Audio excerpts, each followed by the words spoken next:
Voted out to freeze, that's what the colony council called it when they drew Kai Chen's name from the survival lottery. The airlock hissed open like a death rattle. Kai stepped through, thermal suit humming against the brutal -70 Celsius wind that clawed at Europa Station's outer perimeter.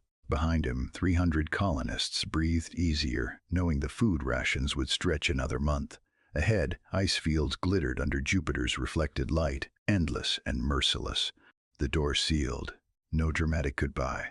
Just math. Cold, cruel math that said one less mouth meant 30 days of survival for everyone else. His boots crunched against frozen methane snow as he activated the modified thermal pack, cobbled together from salvaged mining drones and a cracked fusion cell he'd stolen from the maintenance bay.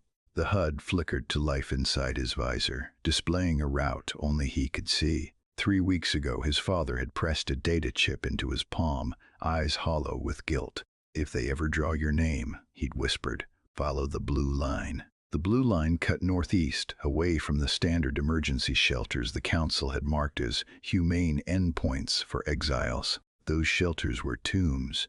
Everyone knew it. Oxygen for 12 hours, then silence.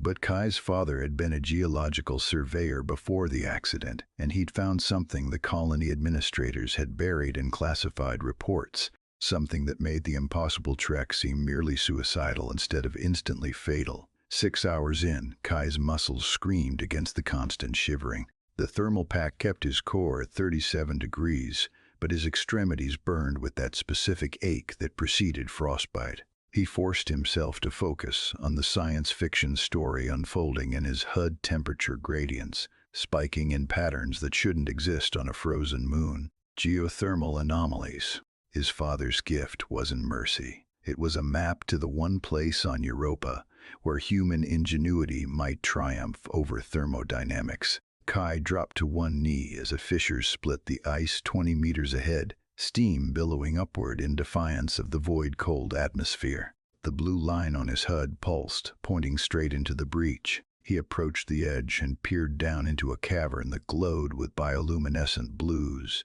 and greens, a hidden ecosystem, powered by volcanic vents and something else, something that crackled with bioelectric potential.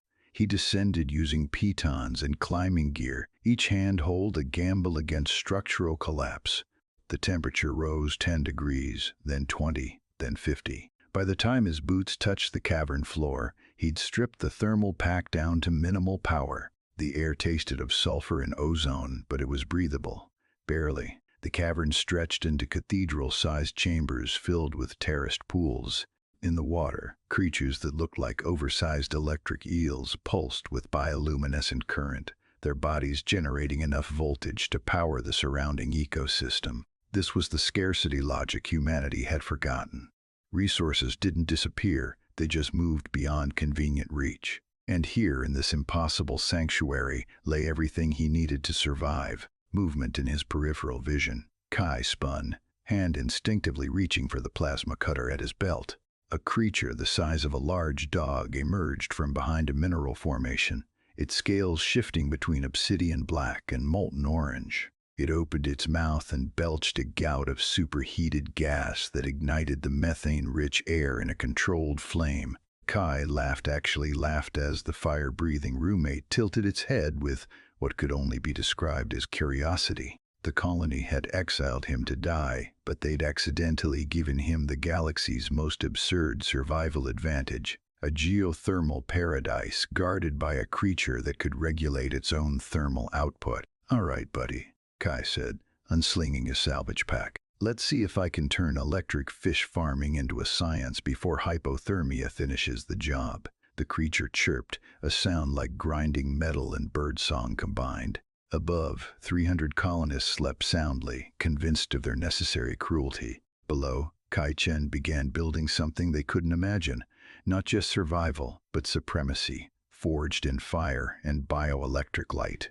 The Exile's Fire, Part 2, 3 months changed everything. Kai stood in the center of his sanctuary, now transformed into a functioning biotech facility that would make any Terran engineer weep with envy. The electric eels, he'd started calling them, voltfish, swam through filtration channels he'd constructed from salvaged ice mining equipment.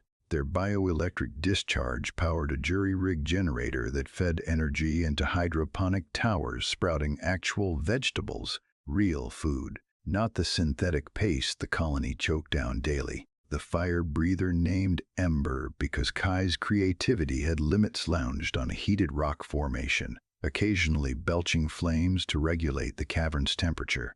They'd developed a routine. Kai fed it mineral-rich algae from the deeper pools. Ember kept the living quarters at a comfortable 22 degrees and scared off the larger predatory fauna that occasionally wandered in from connecting tunnels.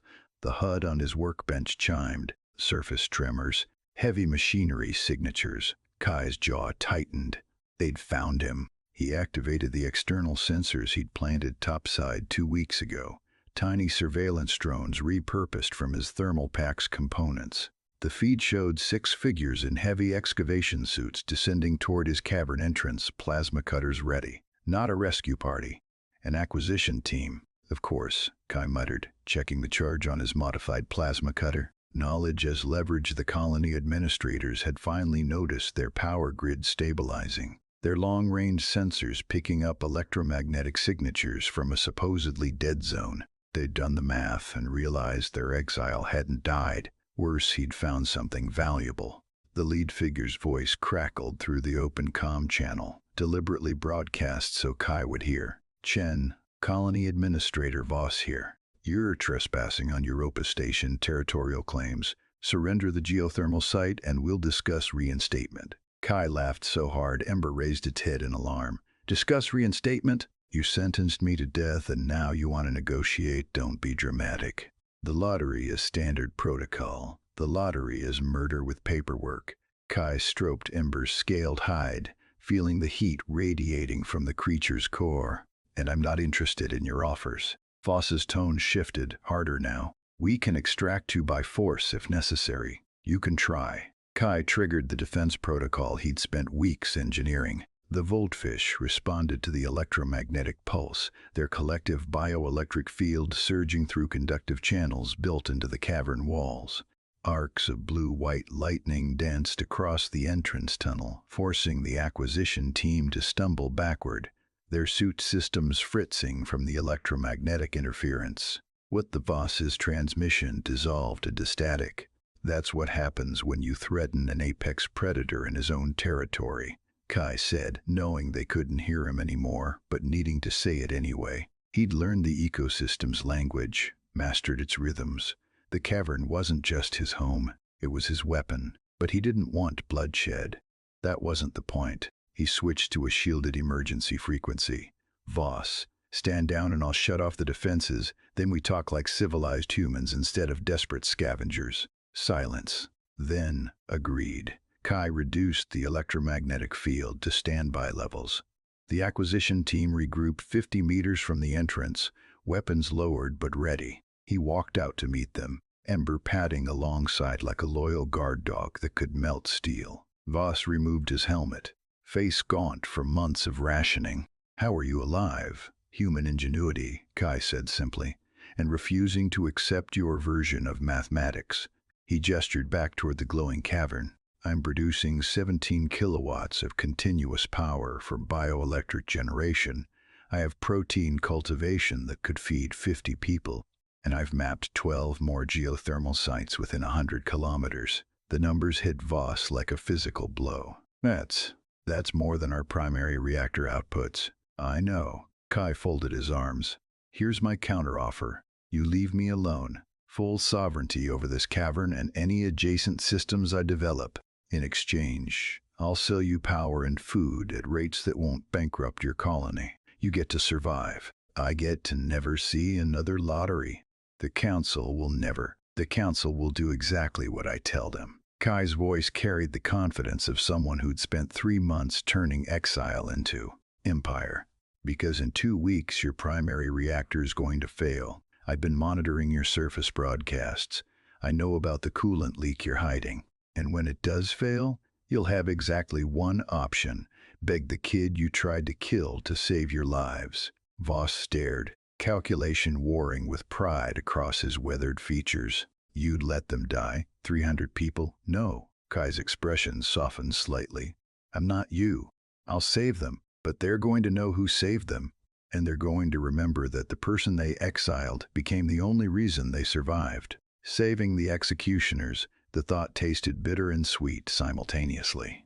But this was the success revenge he'd fantasized about during those first frozen nights. Not violence, not cruelty, just becoming so indispensable that their betrayal transformed into his victory. Ember rumbled, a sound like distant thunder mixed with contentment. 1 week, Voss said finally. I'll present your terms to the council. You have 3 days.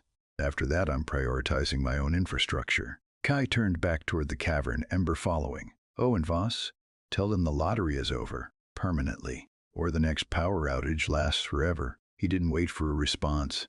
Inside the sanctuary, surrounded by bioelectric light and the warmth of geothermal vents, Kai Chen began drafting plans for expansion. The colony would accept his term survival always trumped pride. And in time, this cavern would become the foundation of something greater. Not just a refuge, but proof that humanity's greatest weapon wasn't firepower and numbers. It was the audacity to thrive where others saw only death. Above, Jupiter rotated through another cycle, its storms raging across gas-giant skies. Below, in fire and lightning, an impossible life. A teenager who'd been voted out to freeze built himself a kingdom. The Terran spirit, it turned out, burned hotter than any lottery could extinguish.